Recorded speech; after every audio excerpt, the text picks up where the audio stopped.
The stigma surrounding substance use disorder, addiction, makes it difficult for many to see it for the disease that it is.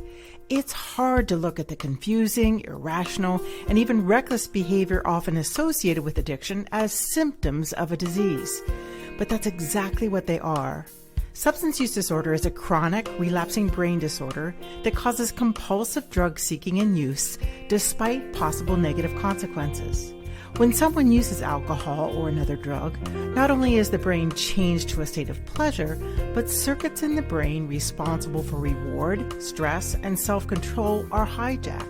And as that person continues to seek that pleasurable feeling, their brain tries to adapt to the presence and impacts of these outside chemicals. In essence, the brain makes adjustments in attempts to get back to functioning normal. Over time, as the brain adapts to the drug, the person needs to use more of it to achieve that pleasurable feeling. This is called tolerance. And as tolerance develops, the disease takes control over the reward and self-control centers of the brain. The use of drugs starts becoming more compulsive, even to the point of causing harmful consequences in a person's life.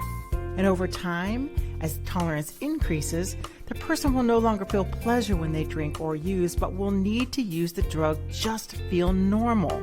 And when the drug is not present, they can experience physical withdrawal. The resulting behaviors, the symptoms, often caused by addiction, are a result of the brain changing, especially in two specific areas. First, in the midbrain. The midbrain controls our fight or flight response and sends the body into survival mode when activated. Dependence on a substance triggers the body's survival mode, making the person believe they will die without it. When the midbrain is triggered, it sends a distress signal to the second affective area of the brain, the frontal cortex, which controls a person's decision-making. The signal causes the frontal cortex to shut down, resulting in the reckless and impulsive behavior commonly associated with the disease. Thankfully, just as science has helped us understand that substance use disorder is a brain disease, scientific research is finding that the brain changes caused by the disease can be healed.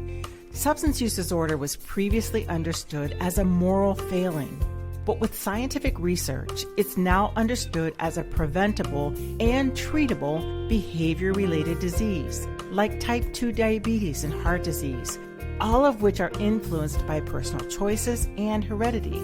And these are diseases that no one ever chooses to develop.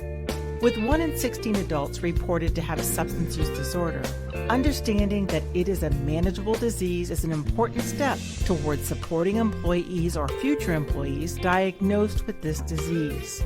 Stigma and misunderstanding can make people dealing with addiction too embarrassed or shameful to ask for help, causing strained relationships and tension in the workplace.